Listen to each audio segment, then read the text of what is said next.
I'm back now with Democratic Congressman Roger Krishnamoorthi and longtime Washington journalist Jim Acosta. Congressman, I like to joke that when I was in school, recess was 15 minutes. Congressional recess, which we call the August recess, apparently started in July this year. One of those weird tricks that I'm surprised Mike Johnson thinks he can pull on most people, literally getting everybody to go home so that Republicans were not forced on the record to take a position on the release of the Epstein files. I'm not sure how long you can run from this for, but I think that's the idea, right? That 5 weeks from now, this will have cooled down and everybody won't be calling for Epstein stuff.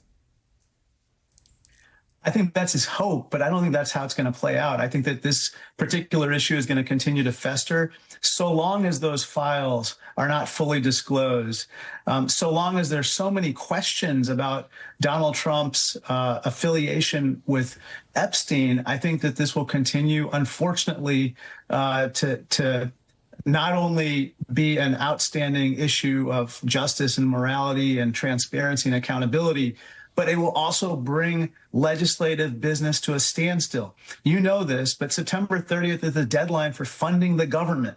And at this point, we're on track to potentially have a shutdown induced by the Epstein files because he won't allow for the disclosure of those Epstein files. So this is pretty serious at this point. Finally, I just want to say, I think this also just sheds a lot of light about Trump himself. There's a complete lack of accountability, not just for him, but his friends. And it appears that Jeffrey Epstein to him wasn't a liability, despite all of the issues surrounding him. He was a lifestyle. He was somebody that Donald Trump gravitated toward. And that's an unfortunate pattern with Donald Trump and a lot of people at this point. Jim, I want to underscore, Thomas Massey and Ro Khanna were on with Kristen Welker a little while ago, that for Americans who are targeting the wrong people about this, they need to think about this for a second. On one hand, you can like Pam Bondi or not like Pam Bondi, but the idea that she became a lightning rod for everyone, this is still about Donald Trump, not about Pam Bondi.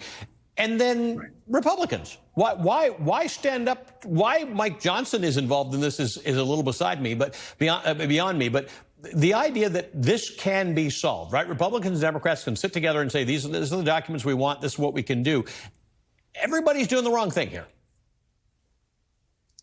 Yeah, there's no question about it. And as the congressman knows, I mean, there are these congressional town halls coming up. I suppose if some of these Republicans are holding them, hold on to your hats, folks. We're going to see some pretty lively town hall meetings with some of these Republican members of Congress because their own constituents in some ruby red districts are saying, we want to see the Epstein files and you better not pardon Ghislaine Maxwell.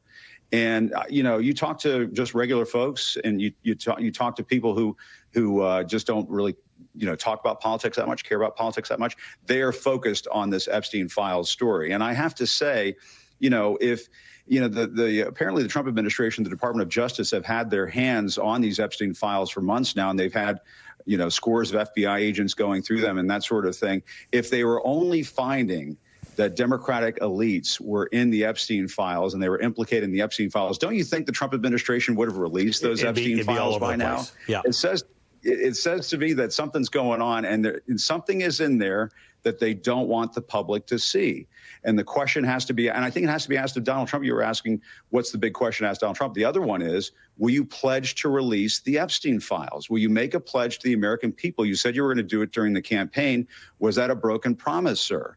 And you have Republican members of Congress who have also promised to get after the Epstein files. I think this is going to be a question out on the campaign trail. It's going to be going into the midterms.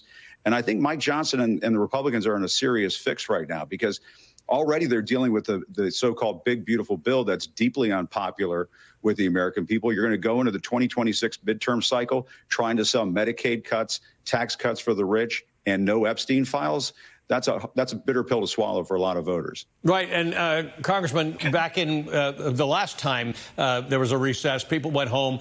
A lot of Republicans decided not to have town hall meetings because there was so much anger. And that was just DOGE cuts back then. That was before the One Big Beautiful Bill Act. That was before inflation didn't go down. That was before these trade deals are not happening and before Epstein. That's exactly right. I think that this time, if they continue to avoid their constituents, I think their constituents are going to come after them. The other thing I just want to say is I think people are starting to make links between different issues.